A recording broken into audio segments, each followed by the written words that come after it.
Hello, everyone. Thank you for joining us again today. Today, we have a special guest from BCIT, Mr. Michael. I will give it to him and so that he can introduces himself and we go from there. Michael, please, over to Galli. you. Thank you. Hello, everyone. My name is Michael Galli. I'm the Director of International Recruitment at BCIT, British Columbia Institute of Technology.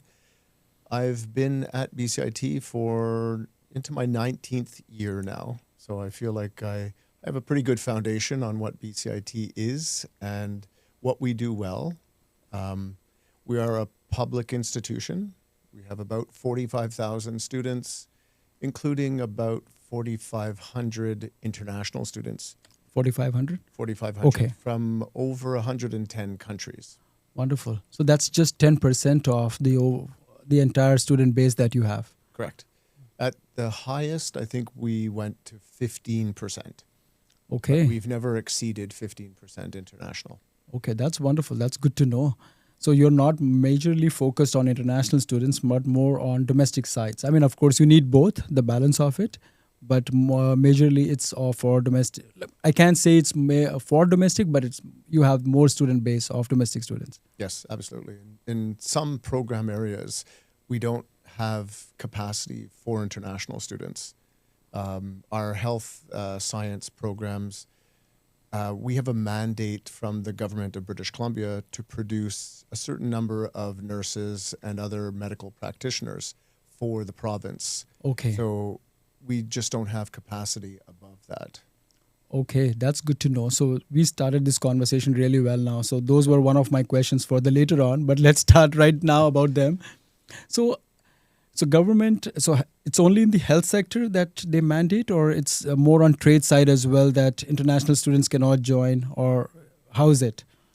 It's similar in a sense, but different in how we get to that point. So Okay. in the health sector, yes, it is because we need a certain number of nurses and radiographers and nuclear. So again, we do need to produce that many graduates for the hospitals and clinics in British Columbia. In the trade sector, it's a little bit different. Okay. Because trades tend to be apprenticeship based.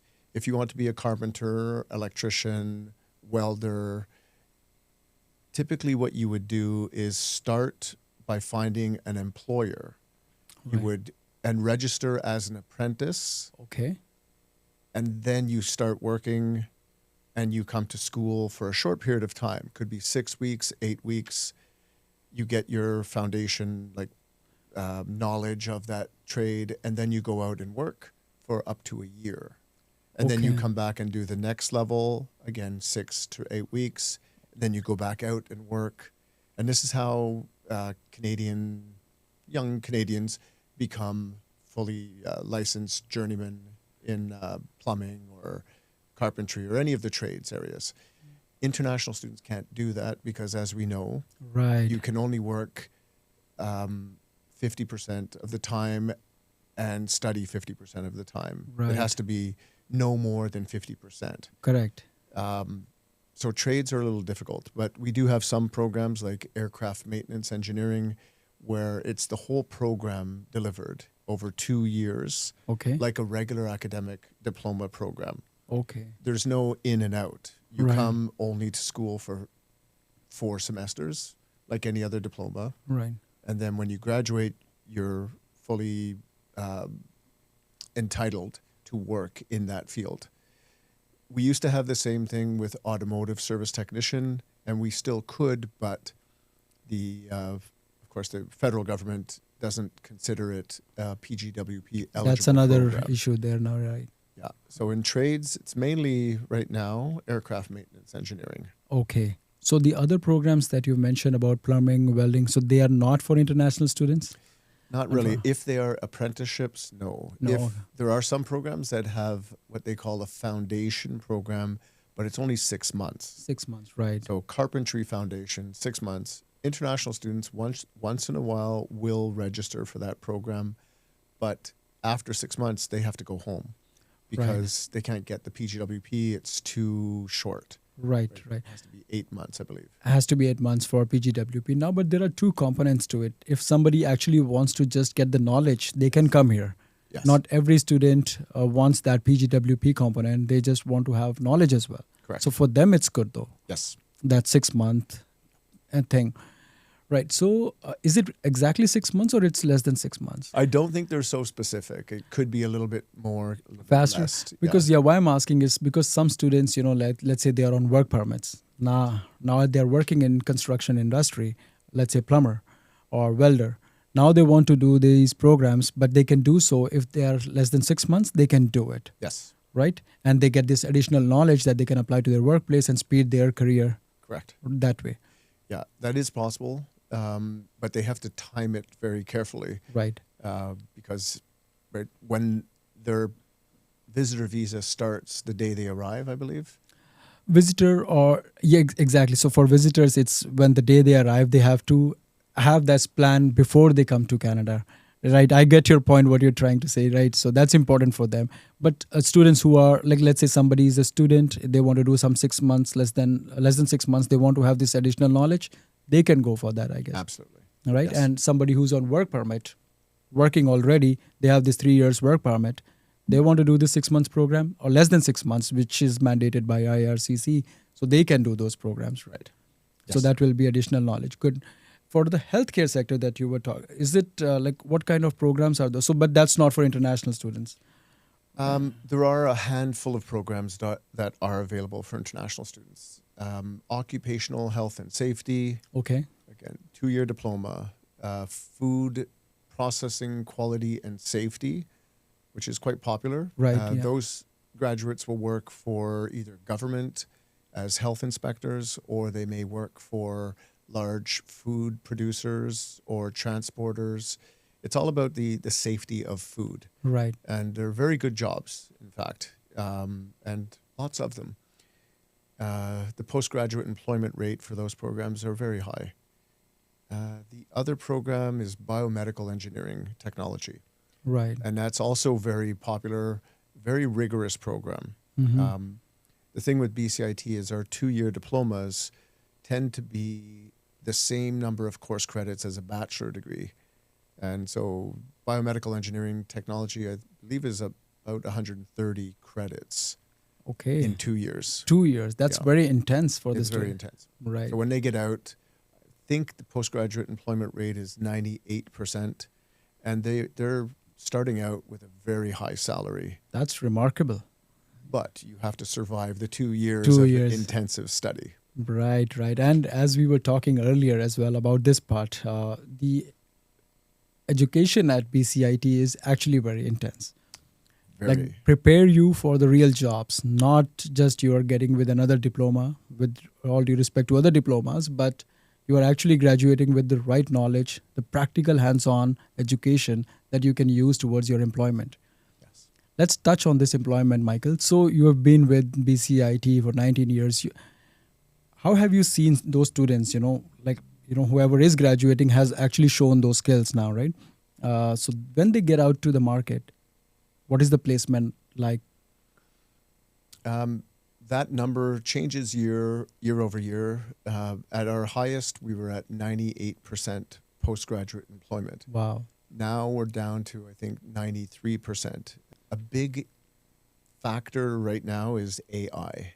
So we're seeing some industries like IT, computing, digital arts, the number of jobs that are available after students graduate is down from what it used to be. Okay. So the companies are not hiring as many digital artists, 3D modeling, art and animation. We had at one point probably 90% postgraduate employment. Right now it went down to 63%, which for me, I've never seen at BCIT any program that low. Again, it means 6 out of 10 students are finding a job. So when I talk to students and they tell me, I really want to do this program, I love this work, I would never want to kill, their dream. Right. Important that they understand what the job market is like out there. So you get a program like 3D modeling, it's 63%. You take a program like General Insurance and Risk Management, a 2-year business diploma, 98% postgraduate employment rate. Pretty much every student who finishes the program gets a job, and they're making almost the same salary as a student who did the biomedical program. Wow, that's So, yeah, the insurance industry, it needs people. it needs They can hire people with a general business background, but then they have to train them for a year. right. So they love the BCIT graduates because what we teach them in the program are the skills that industry wants them to know. And Excellent. there's a- Excellent. Yeah. there's a way we do this. It's not magic. Our faculty come from the industry. So at BCIT, you can't teach in a program unless you have direct experience working in that industry. So we don't hire researchers. That's awesome. We hire people who've done the work, understand the industry, and they're teaching our students. The other way that we make sure that industry is connected is we invite companies related to that industry to be on our program advisory committees. They meet with our faculty once or twice a year and make sure that teaching the skills that industry needs. Wow. So when our students graduate, the companies know what we have taught because they told us what to teach. Correct. So it's a great model. Again, we're not a research university. We have great research universities if that's what you want to do. But at a diploma or bachelor degree level, students really should be coming out with the skills to find the jobs. And it doesn't have to be just trades and vocational things. Business, engineering, all of our programs are designed that way. Right. No, thank you for telling that, Michael. Now that's actually very insightful. Now this is what students want outside. Parents are actually looking for, oh, where do we send our kids to? What are they getting? Is it really worth it? As we see the Canada landscape, the immigration side of things are changing. Education, there are policy changes, there are caps. Now, everybody's kind of hesitant, but they still want that knowledge. They still want to come to Canada. And when they get to know that, they are actually getting the knowledge that BCIT is providing, I think that's a really good way to build their career on. And as you mentioned that you are involving the industry experts to meet with your faculty. Now that's basically involving all stakeholders. Come to the platform, let's talk about it and prepare our students' future based on the knowledge what industry will want 2 years down the line. Once they graduate and they're already job ready then. Exactly. This is amazing. Thank you for sharing this. It's a great model. I've come over the years to really respect just how effective it is. And again, it's not for everybody. Like I said, we have great research universities in BC, and if you want to do a PhD, those are the places you go. BCIT does have master's degrees, but they're applied masters. So again, they're a little different from the university, just pure research degrees. In building science or smart grid technology, our master's degrees, our students are doing applied research as they're studying these very advanced subjects related to building, construction, energy use and storage, Right. and they're great programs. But everything at BCIT is applied. So you come out of a BCIT master's or bachelor's or diploma program, and you have skills that lead you to employment. Employment ready. So those are like practical hands-on knowledge that you get with the practicum side of things, right? And then as soon as they're out, I remember, Michael, when you signed me up, you had mentioned this line there, then BCIT is a boot camp, right? I guess still it is? It still is. The minimum number of credits now has come down. So when we develop new programs at BCIT, we can develop a diploma for 75 credits. But right now, the lowest number of credits that I've recognized is one program is 99 credits for a diploma. But a 2-year diploma in business is between 110, 120. In engineering, it could be up to 135 credits. That's Right. 2 years of study, and you're doing the same as 4 years at Or a university. exactly. The normal general diplomas are about 60 credits, Exactly. right? And that too goes over 2.5 year. But Yes. here at BCIT, you do more credits, almost double the credits Yes. within 2 years, Yes. and intense hands-on experience. Again, the practical side of things, and then you go out in the market.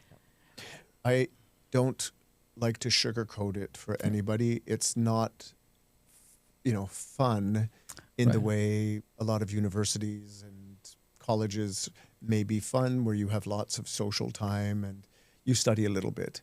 At Right. BCIT, you study a lot, and our students still have fun, Right. but it's a very different environment.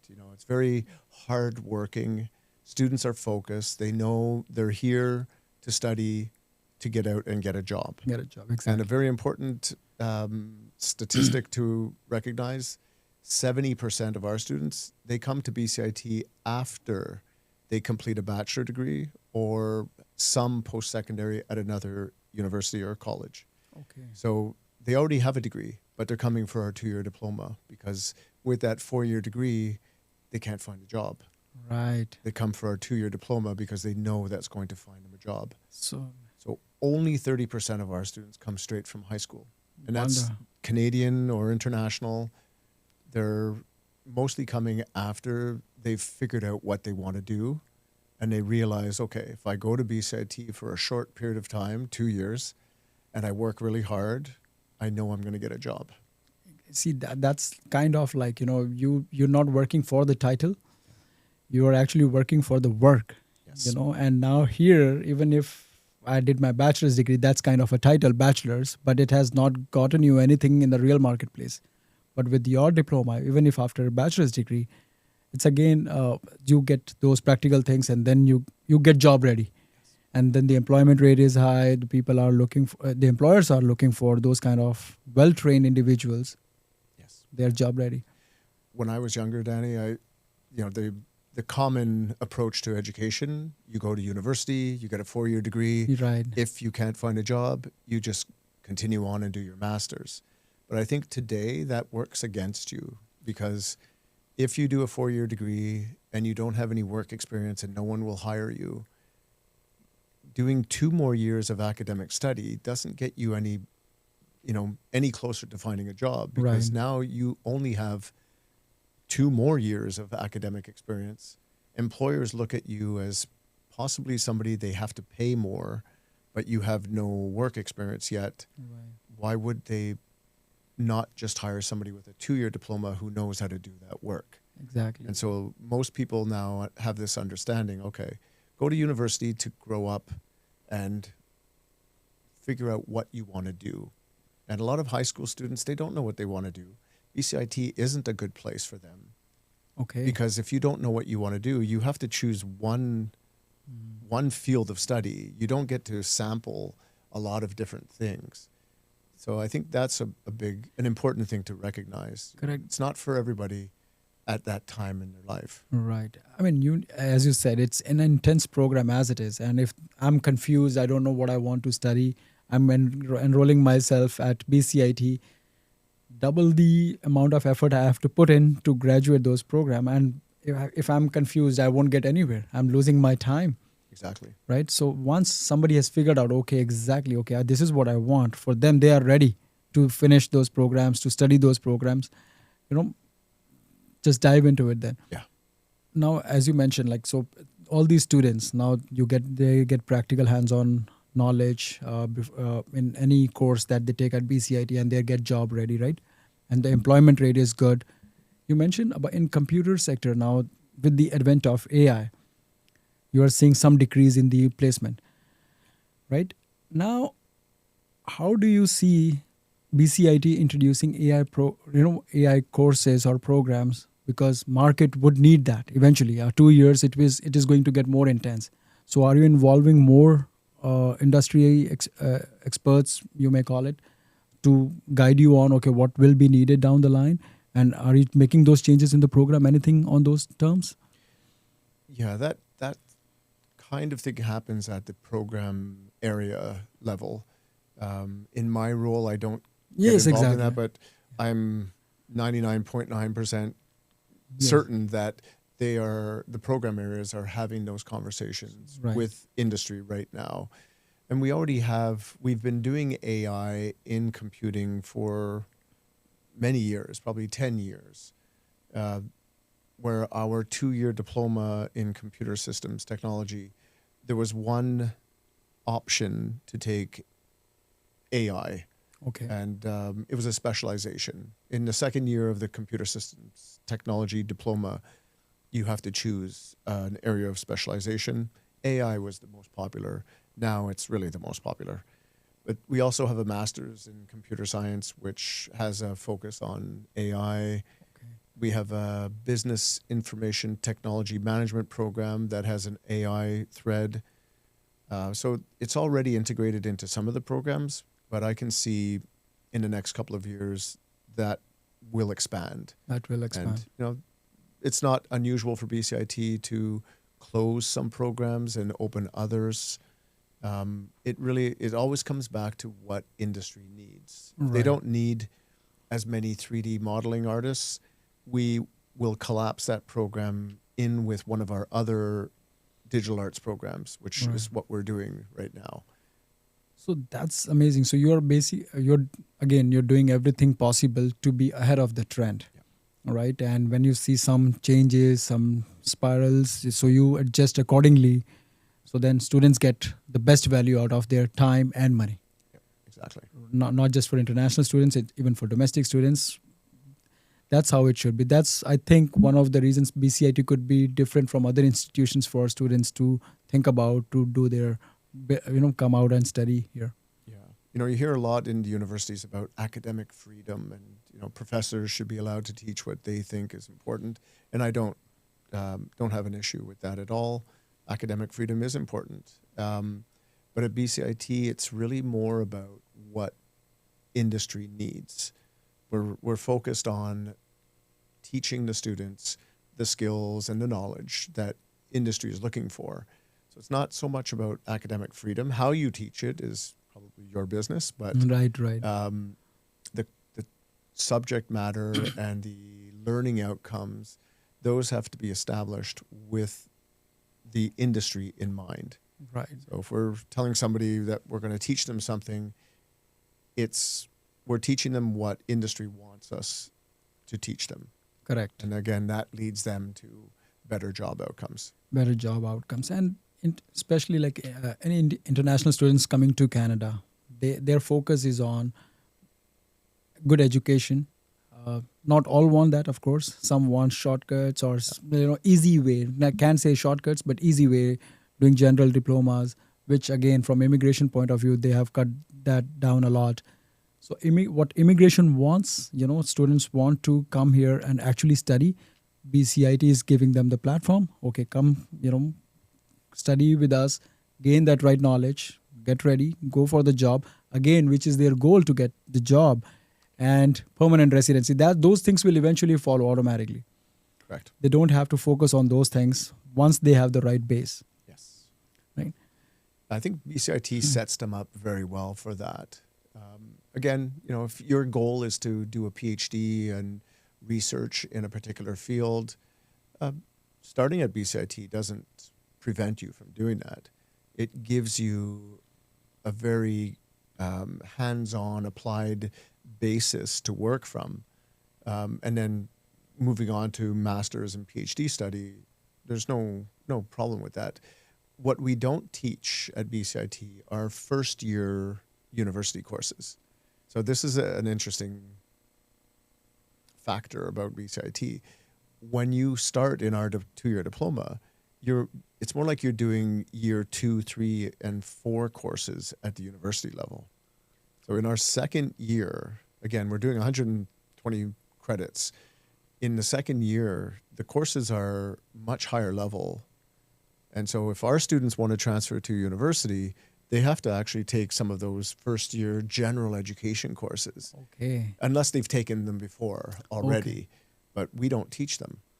Okay. You just get them on the right product knowledge, basically, we can call it, not just not the generic courses. Exactly. Wow. Okay. And that's why for high school students, they're coming in and they're in electrical engineering, and my neighbor's son took our electrical engineering program, and he was shocked, but he did so well in the program.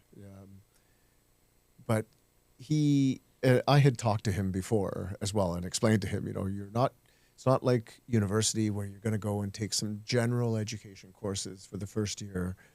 You're going to go and first day till the last day, it's going to be all electrical engineering.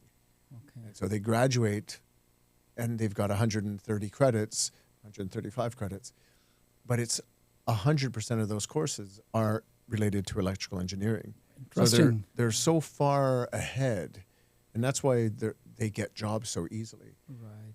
And if they want to continue for 2 more years and finish our bachelor degree, many of them do. Right. That's great. The bachelor degree is another 100 credits. So the full bachelor is 234 credits. That's like doing 2 bachelor degrees. 2 bachelor degrees is exactly because your first bachelor, there are bachelors with 120 courses as well, right? Yep. Credits. Yeah. Wow. It's a lot. But then if they want to go on in a master's, that's fine. But if they want to transfer to a university for an undergraduate, they will probably have to take those first year courses still. Right. And then that university they are transferring to do what? So they've already got the bachelor's here. So for the master's? No, I think they wouldn't transfer after a bachelor. They would go only for a master's. Master's, yes. okay, Yeah. okay. But if they did our diploma and wanted to go to university to do the degree, they would probably have to do some of those first year courses. First year courses. Yeah. Basically, so university wants them to have those generic courses also on their menu. Yes.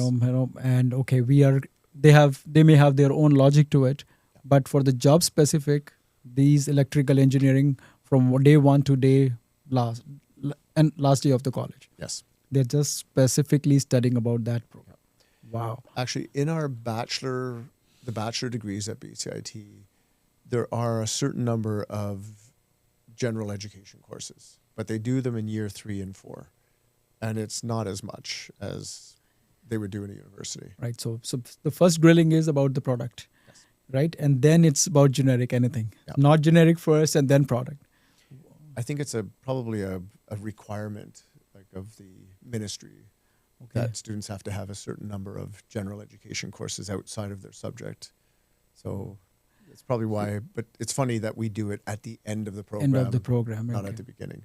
I mean, yeah, so you comply with the government requirements for that part. But again, the whole idea is to get them job ready. Exactly. Give them, train them, grill them for the job that they will want to do after graduating. So the chances of failure as it is reduces so much down, right? Because they have the knowledge now. So 98%, I doubt it. It should be 100%. Yeah.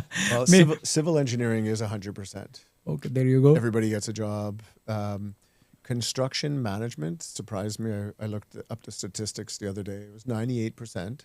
It's a bachelor in construction management, but the starting salary is 20,000 more than the civil engineers.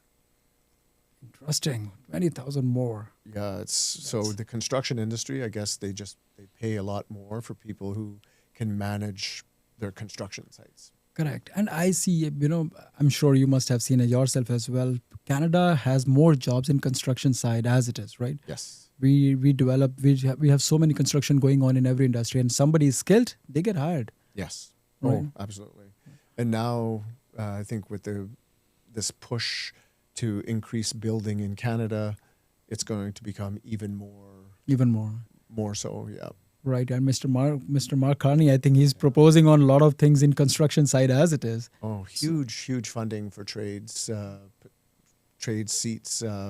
They recognize they need to increase by hundreds of thousands of new trades people. Right, and this is one institution I think in BCIT. Nobody else I think has these kind of job ready programs. There may be some, but not as intense as BCIT offers. We're the largest in BC. Largest in BC. Whatever. So, Michael, let's say international student wants to come here. Of course, they look at PGWP component as well on side things because so then only they can work in that industry.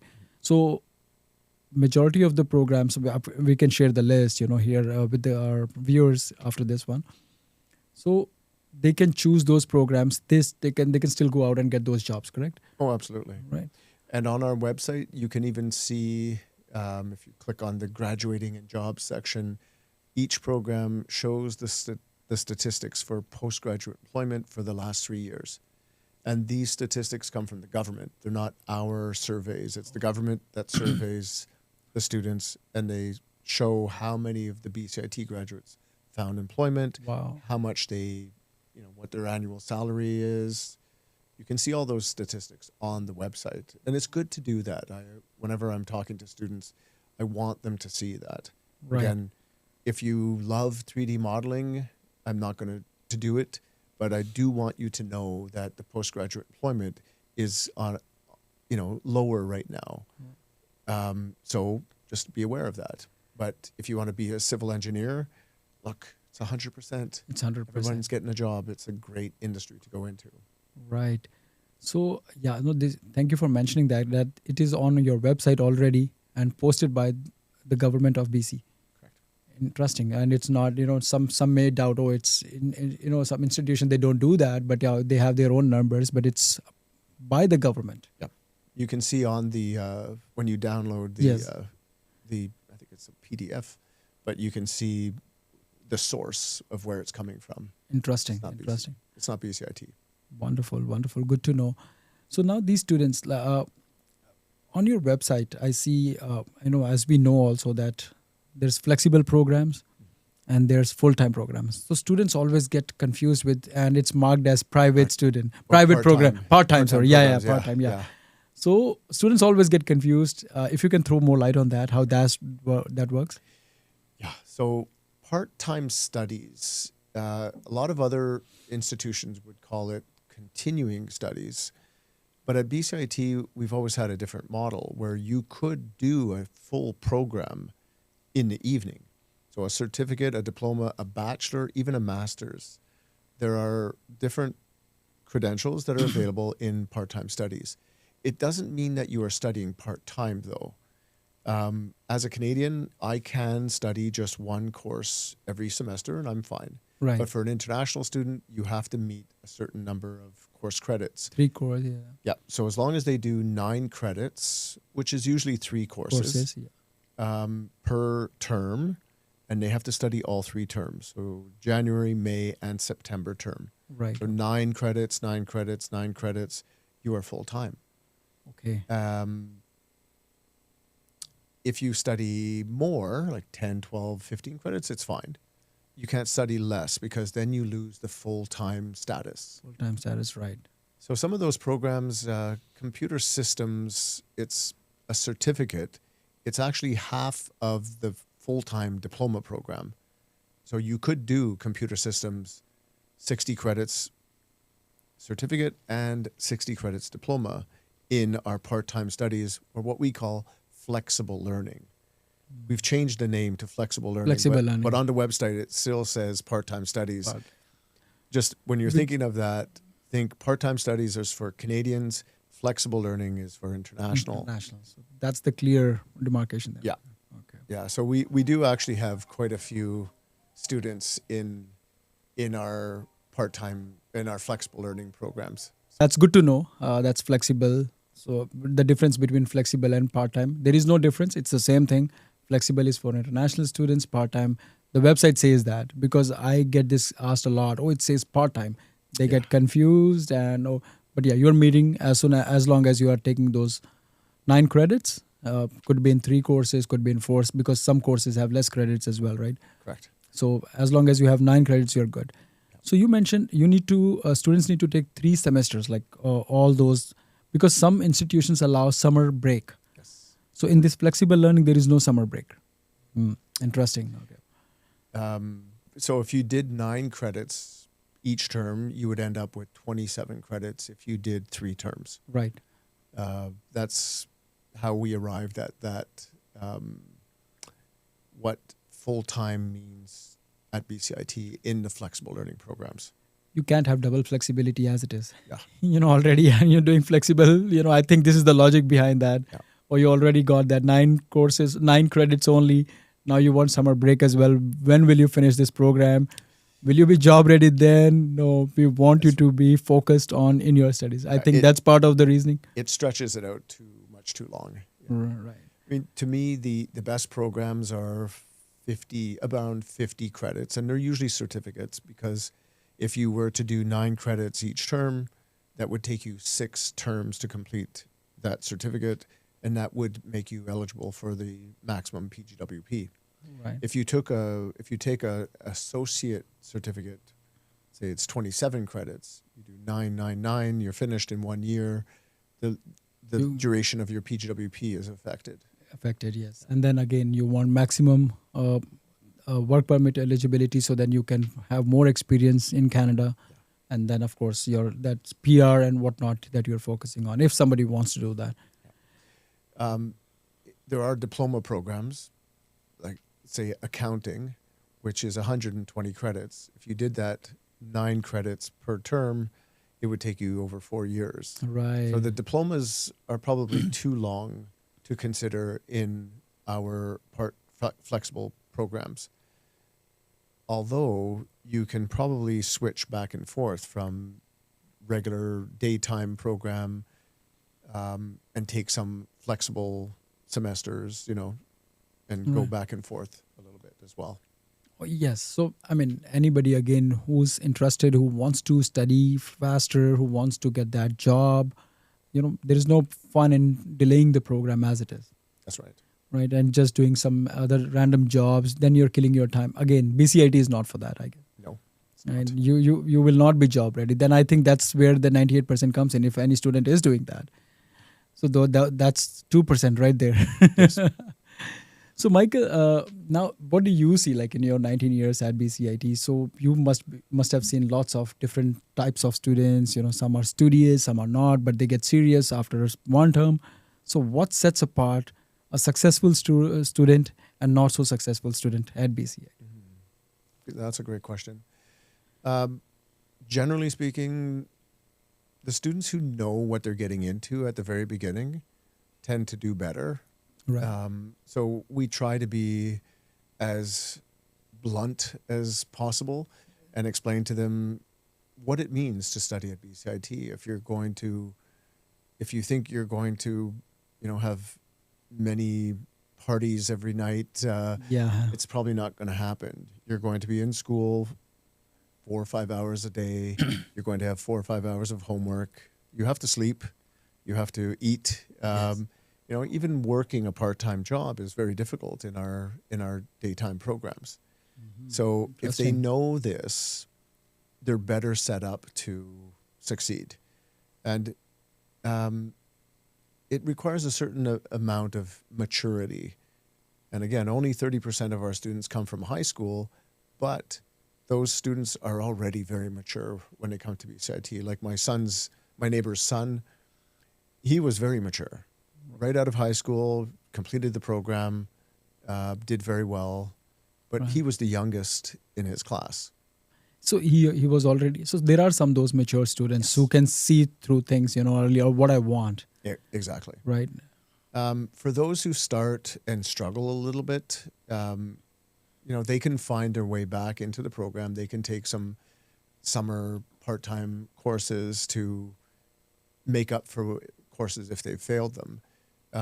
And I had a couple of students from different countries, and their parents came all the way over to meet with me and talk about, how they could get their son back on track. And there's one boy I'm thinking of in particular, and I think he was in one of the engineering programs. He struggled the first year, and then he got serious. And then the next year he did better, and then the next year he did even better, finished the program. Yeah. But, it really requires them to grow up Grow up. Yeah. and focus in. And actually, it reminds me of myself. When I was young and I was going to university at the beginning, I wasn't serious enough. I barely passed my first year. Most of us did the same. And then it was, then I grew up. I realized, okay, if I'm going to do this, I really have to focus in and, stop all of those other activities those social activities that I was involved in, and just get serious about the learning, because post-secondary education is difficult. It is difficult. Yes. It's not like high school, and nobody gets through BCIT by taking it easy. Everybody works hard to get through the programs. I've never heard a student say, "Oh, that was easy." Right. And that's an important message to our viewers as well here, because the message is, don't come to BCIT if you are not serious. Come to BCIT if you really are serious about your future, your career, your education. BCIT is the place, and you will get eventually what you want. You will not have to struggle for that. Have the pain now and easy life later, as compared to vice versa, like, easy life now or hard life later on. You took the words right out of my mouth. Those are my finishing lines. Okay. That's usually what I say. It's not. I don't like to sugarcoat it. It's tough at BCIT, and it isn't for everybody. Not everybody wants that. You could go to a college and do 60 credits and get a diploma in accounting, or you can come to BCIT and do 120 and get an accounting diploma. Same credential, but you're getting double the education at BCIT. Does everybody want that? No. No.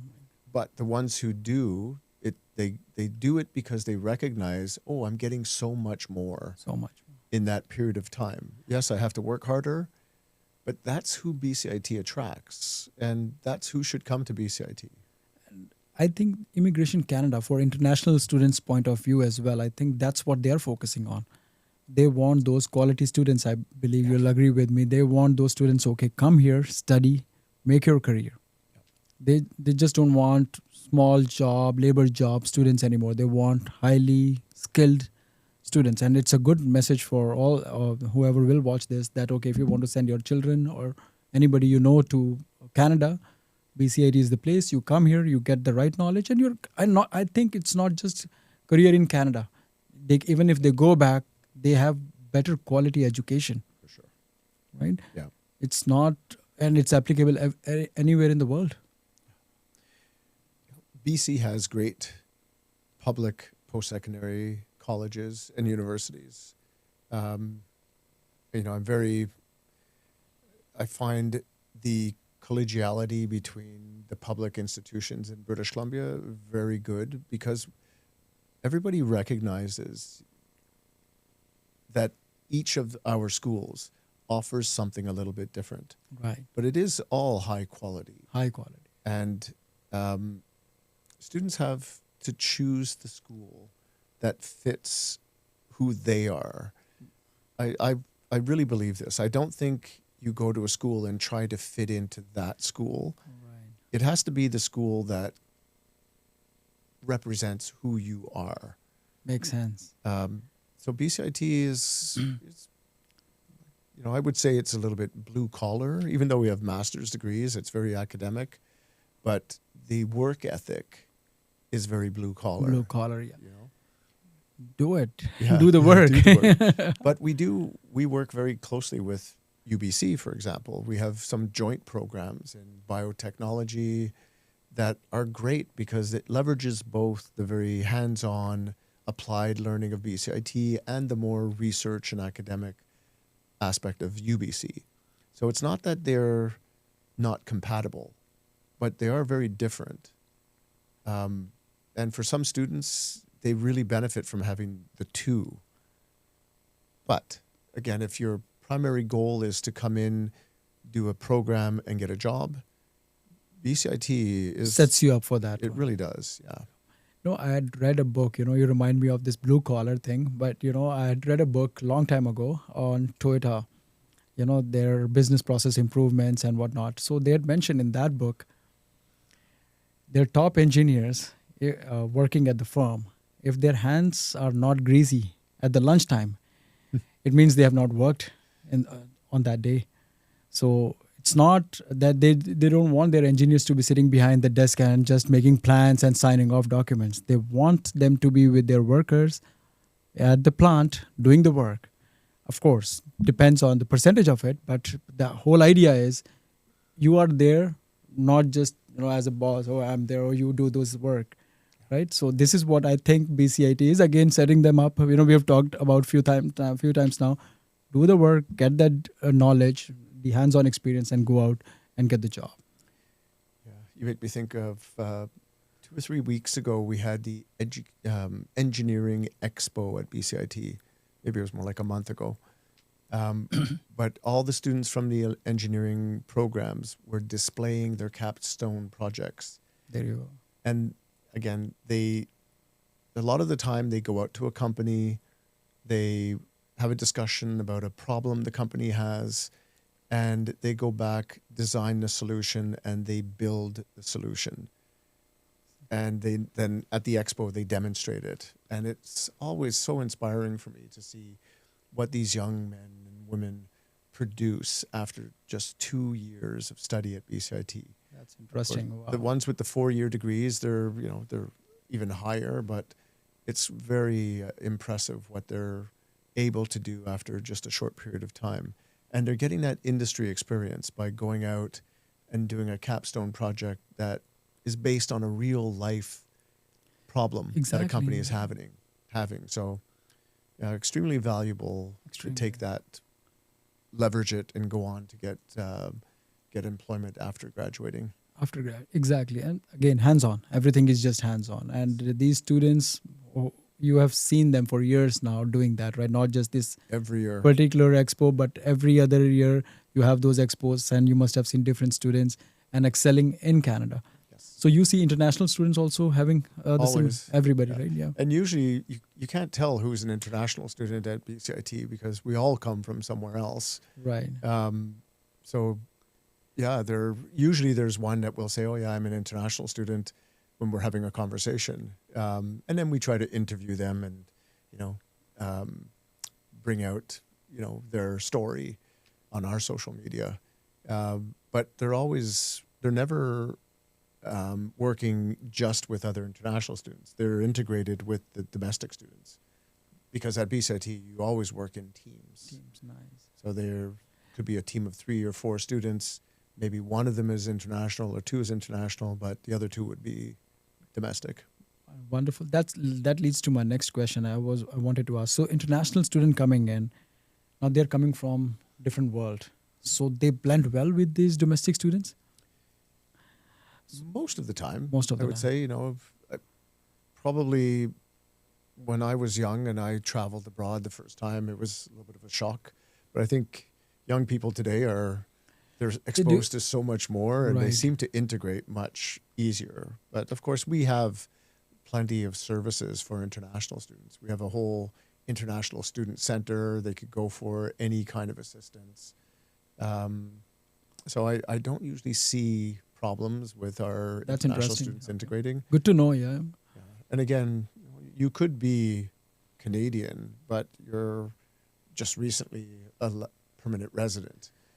So sometimes the definition of international and permanent or Canadian is not so clear. So what I think, what I can get out of it is somebody, let's say either Canadian or international student, if their focus is on that particular program, civil engineering, construction management, they know what they want, and then they do their homework. For example, international students, they do their homework. Okay, I'm coming to BCIT. This is what I want. This is what they're offering. So they are already into the program. Yes.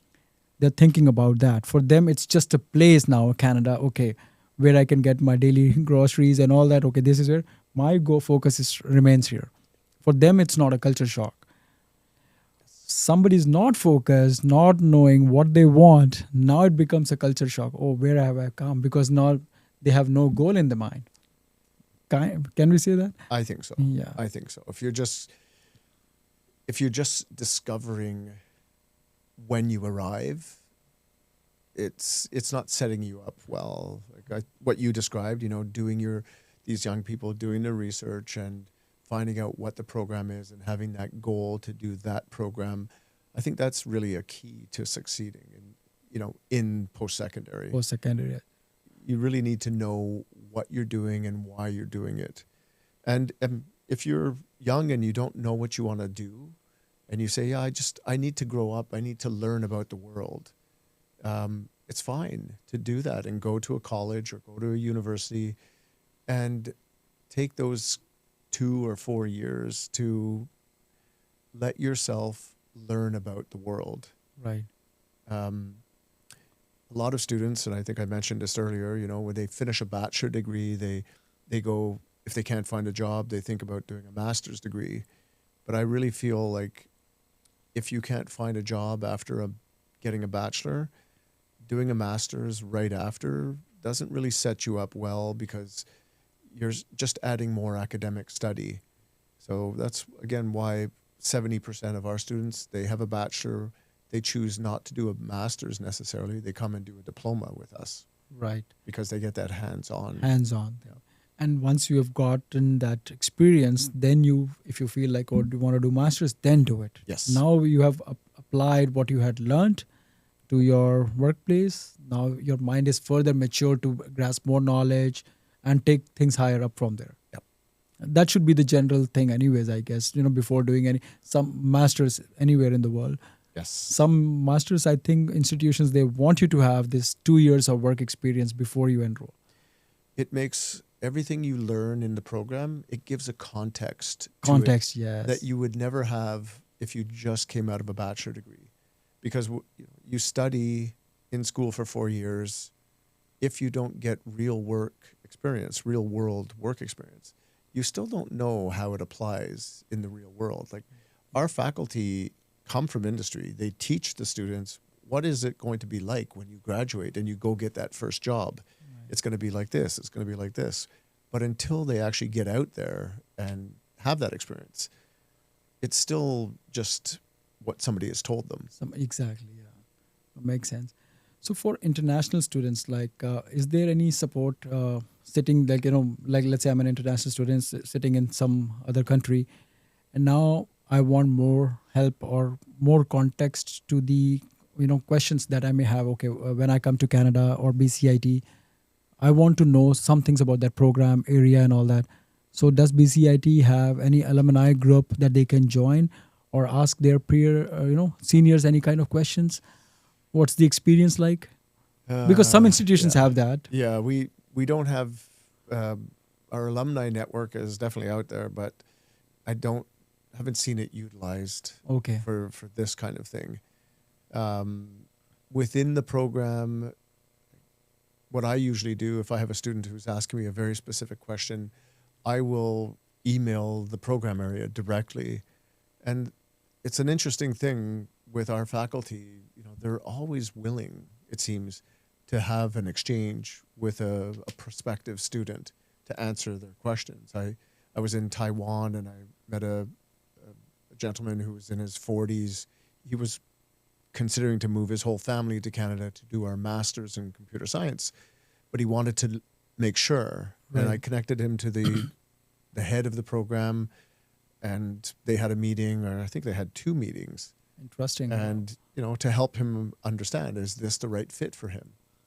And so I feel like our faculty they're so invested in the programs, because I feel like it's who they are. They feel, and I've heard comments from other people about this too, like your faculty really love what they do. And they're passionate about it. That's interesting. And I'm sure a lot of universities and colleges would say the same. But for some, I don't know why. No, I can feel that what you are trying to say. I can actually feel it. So they are actually they are with the student right from the beginning. Yes. If it's a right program for you, come and join. I think faculty takes pride in themselves as well. They want their students to be successful. They don't want any student who will not be successful or who may not like this program. So they go out of the way to help those students. Yes. And by the same token, if somebody comes in and they're not participating and they're not involved, they will be very blunt with them. They'll tell them, this, you would never get away with this in industry. So we're not going to let you get away with it here. You have to do the work. It's better to be told them earlier than later on, I guess. Yeah. I always say I don't feel the faculty teach them as students so much. It's more like young colleagues. You know, you're learning. This is like on the job training, but it's an academic school that you're getting it. And yeah, I just love to watch the faculty interact with the students, because it's always like they're teaching a younger brother or younger sister or something. You know, they're very motivated and they're very motivating to the students, because they're treating them like, not like equals, but like somebody that you're trying to bring along with you. Right. Yeah. I've never seen a faculty member who didn't love their occupation, the job that they did. And by virtue of that, they love teaching it to these young people. That's interesting. That's really, I feel like I should have gone to BCIT myself 20 years ago. Me too, 40 years ago. That's great. So the international, so what the fee structure, the fee structure remains the same for those diplomas, like let's say 120 credit diploma. The fee is the same as compared, like what is the fee structure like for, because people will be thinking that, okay, what am I paying? I'm getting two things in 2 years, equivalent to two things. So the fee is doubled up, or like how is it? Normally, like any general institution, they would do that at 2-year diploma for $40,000 or $45,000. Yeah. How is that at BCIT? It's around probably closer to 50,000 now. Which is the same, I guess. Yeah, pretty close. Okay. You know, the funding model is like this. As Canadians, we pay taxes, and our children, their education is subsidized Right. through our taxes. So we pay about, I think, 30% of the cost of our children's education. But for international students who haven't, lived in Canada, paid taxes in Canada, they have to pay the full amount. Full amount. 100% of what education would cost somebody. So at BCIT, it's about $25,000 per year. Per year, okay. And again, 1/3 of that for our kids would pay 1/3 of what that fee Which is. is, again, because they have not paid those taxes, they have not lived here. Yeah. But no, I mean, that's interesting. Like for $50,000, they're getting 2-year diploma, which is like 120 credits. They're getting double the credits from as compared to any other institution they would graduate from, where they get only 60 credits. Yes. So fees is about 50,000, but you're getting double knowledge. Yeah. Right? I bring this up quite often, actually, when I'm talking to students, because when they ask about the fees, I say, well, we're not the cheapest. We're not the most expensive by far. Yeah. But if you think about the value, Yeah. what you're getting is, in most cases, double. Double, exactly. Yeah. So it's a very good value proposition for students to come to. Absolutely, because somebody just asking, $50,000 or $40,000, what value are you getting? This here everything is included, as we've discussed earlier. Plus now you're getting double the kind of credits at the same fee. Yeah, and I think I was mentioning earlier, in the construction management bachelor degree, if you look at the graduating and jobs section, again, 98% postgraduate employment for our students, and they're making over $100,000 on average. There you go. You have recovered that full fees in one year. year. 1 year. Yeah, it's great. That's the highest paid industry right now that I can see. The engineering programs, usually it's around 85,000 salary per year, which is also really good. It took me many years in my career before I reached that level. To think that you come out of a 2 or a 4-year program and you're making that kind of money, it's very good. That's awesome. I mean, I'm just not getting words to explain. What I'm feeling for it. Nice. And scholarship. Is there any scholarship? No, No, that's the one thing we don't have. There are merit-based awards that are given to the top students in programs, which they get automatically. They don't have to apply for.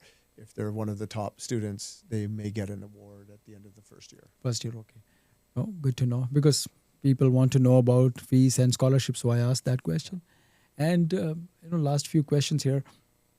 You travel a lot, I guess, right? So when you go out, so what's you still you see interest in Canada, in BCIT, from those international students wanting to come here? Oh, for sure. Not as much as before. And I think partly students around the world are just uncertain about Right. many things nowadays. And as we all know, in 2024, the Canadian government started to put restrictions on international students, and there were reasons for There were that. reasons Right? why. We were bringing in a lot of international students to Canada, and it's you can't have exponential growth with something like that. You have to control it. And so I think we're at a much better place right now where we still have plenty of seats for international students. At BCIT, right now it's June, and I think we've filled 93 or 94% of our international seats for September Okay. Or already full. already. But we still have quite a few seats because we can go over Right. our capacity by a little bit.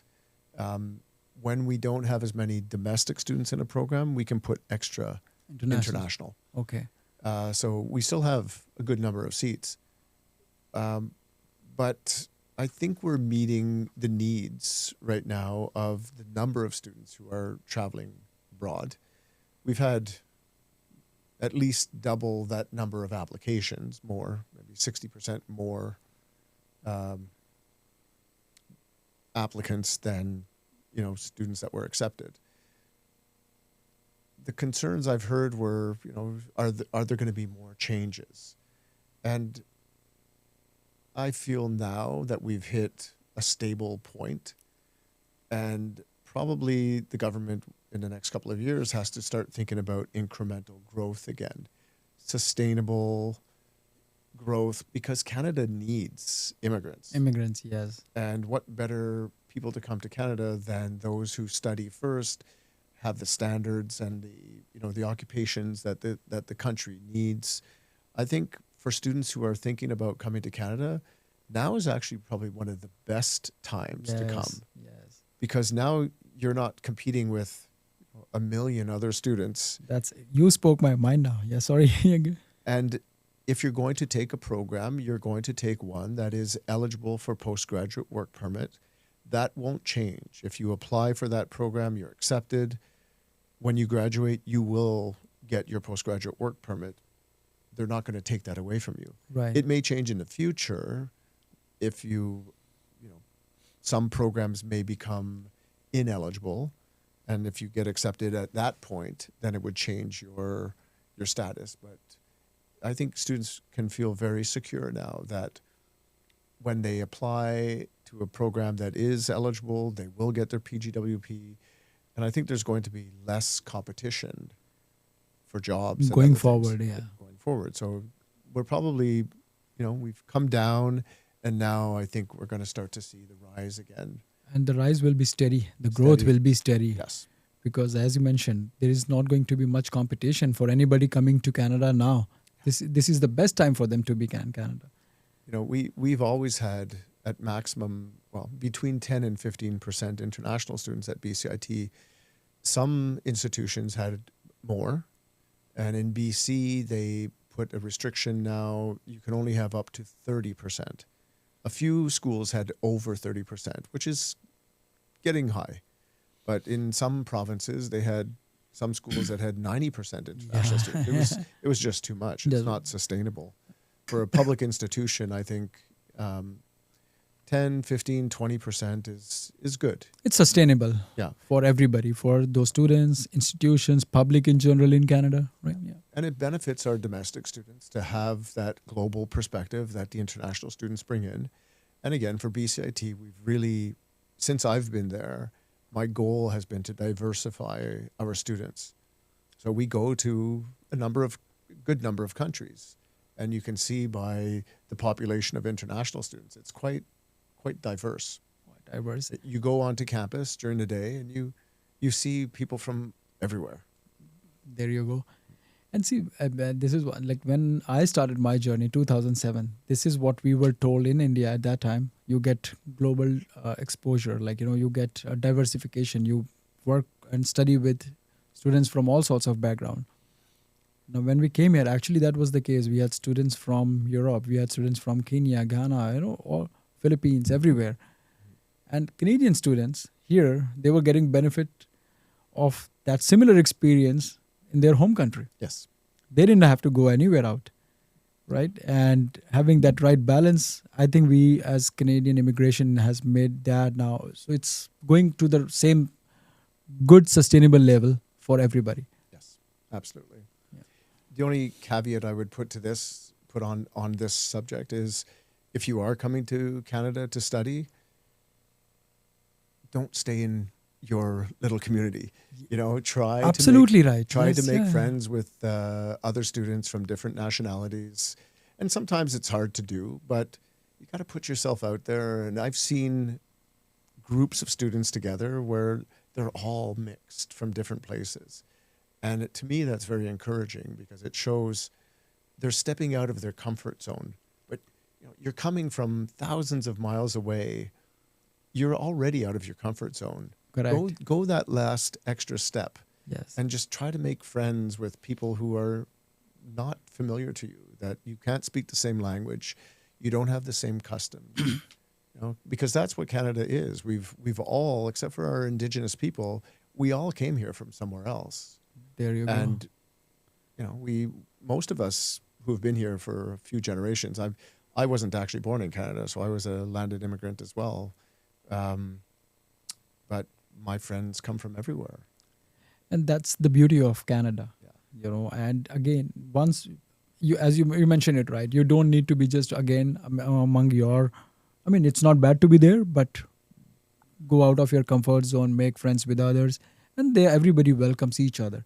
And in the workplace, you will have no choice but to work with diverse culture as it is. And this gives you the platform. This is part of your education, I believe, still, that you're working with different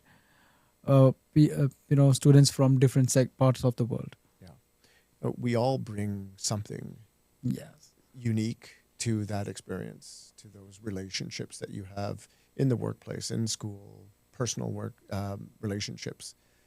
Everybody who comes from a different place has something of value to share. Right. Feel proud about that, but also recognize that other people have something Yes. valuable that you can learn from and benefit from. And to me, that's the Canadian experience. We all come, we share. We're not going to change who we are.